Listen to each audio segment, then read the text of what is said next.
When car manufacturers are talking about data, you know digital is everywhere. Yes. Please, Even, you have a clicker? You need a clicker? He has it. Okay, so fantastic. Everything works. Okay. Stage is yours. You know, we just learned that the car is the wrong tool. I hope that we are still a little bit and some time in business, and that we are connecting together with the scooters, and that that we have a shared and connected mobility.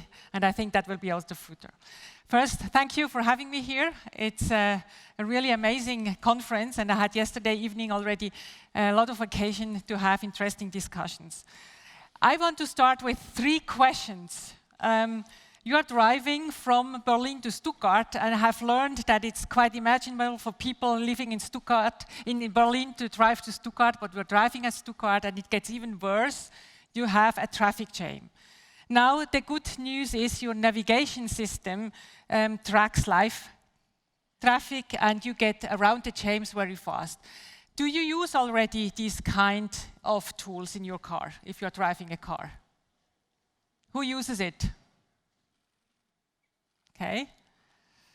Next question. This evening you are going into your car and you are reminded you like to call your mom because you are calling every Thursday your mom. Would you like to have a tool like that? Only 1 or 2? Or everybody? Or, third example, a camera tracks you when you are driving and warns you before you fall asleep while driving. Would you like this kind of tool? Yeah. You know, if I'm looking around, there is not a lot of people who are really saying, I want these tools, I want these services. Perhaps you're not driving a car or you don't have your own car. But what we have seen is a similar reaction with regard to our customers. Are the individuals prepared to share data, their own data, in order to get more convenience and safety?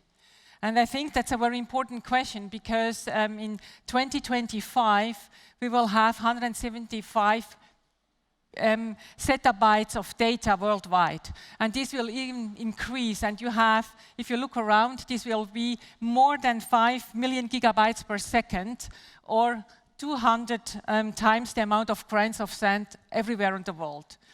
How are we dealing with this enormous amount of data? And I think we have here enormous opportunities with regard to improve services for entertainment and safety and security in the car and on the road.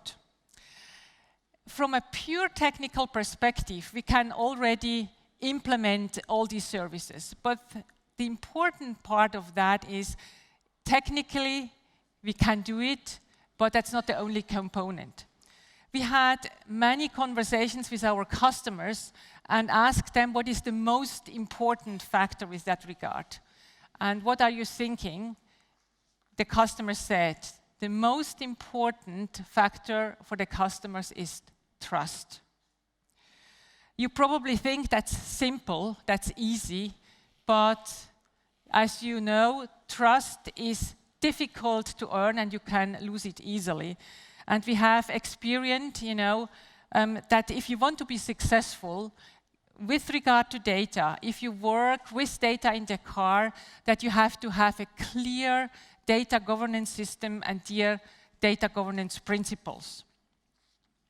And we have found that security, transparency, and choice are really key for the customers. And I would like you very quickly to show you how we are dealing with that with the live traffic system. Security, it's clear you have to have the best standards there in order to offer to your customer secure data progressing. That's the most important, and we do that like I'm Swiss, so we do it like the Swiss guards with the Holy Pope. We have to make sure that the data are secure. We are having a system at Daimler. We are collecting the data. It goes with a secure line to the vehicle backend system. The data is anonymized, and they're going to the service providers, who then are developing the traffic chain, and you get warned before the traffic at the real time. And important, the service provider does not know who is driving the car and where the car is situated. But you get the information at the time. And that's very important, you know, that the data are not individualized. Second principle, transparency. What we learned is you have to show exactly for what you are progressing data and how you are doing it, and the customer understands it. Don't hide anything. When you are doing data principles and data progressing systems, you have to show exactly to the customer what you are doing. You can do that within Mercedes with the Mercedes Me app, where you can choose what kind of services you want, and you can naturally also change to get out of a system if you like to do it. Third principle of that is exactly choice. If the customer wants to have a service, then they can have it. If not, we are not providing it. So if you are sitting in a new Mercedes, you will never get a kind of presetting, because the customer should really be in a position to choose the systems he wants to have or not. With that, we want really to make data progressing in the car in a way that the settings are intuitive and the services are really without changing and hiding anything with regard how we are progressing the data.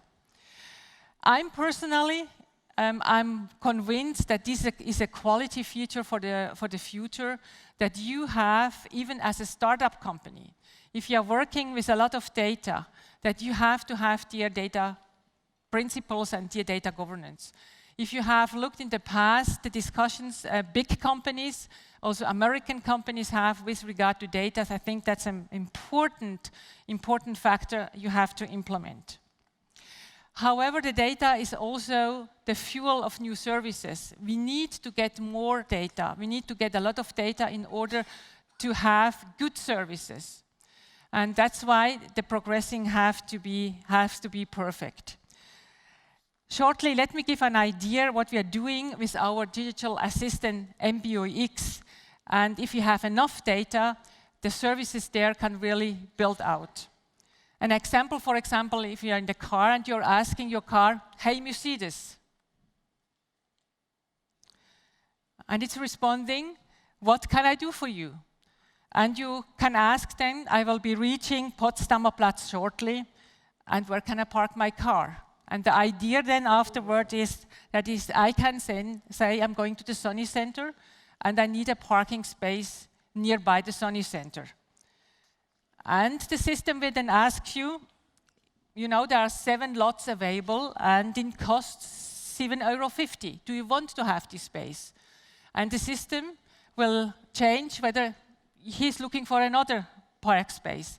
And you can respond, "Yes, I like to have one of these with €7.50. This is the idea we want to have, that you have real-time park availability. And from a technical point of view, it's nearly implementable. We are still looking into experiences and to make study cases in different cities, but I think this system will be available very soon. And we know that a lot of customers are waiting for that. Now, how is this important, or does it play a role for you, for the startups, for young companies? I think you need to consider, like old industry companies, data governance and data protection, and you need to do that right from the start. It's important that you're working together with your developers, with experts, probably compliance managers, directly together in order to get the system implemented. Important, never play games with your customers' trust. I think that's a really quality feature for our business. When we are working with data, that's very important. And I think make your settings like intuitive, like all other services. With that, I think we can work with data, progressing with data, and use the data also in the future for an excellent and connected mobility, and even a connecting mobility with e-scooters. Thank you.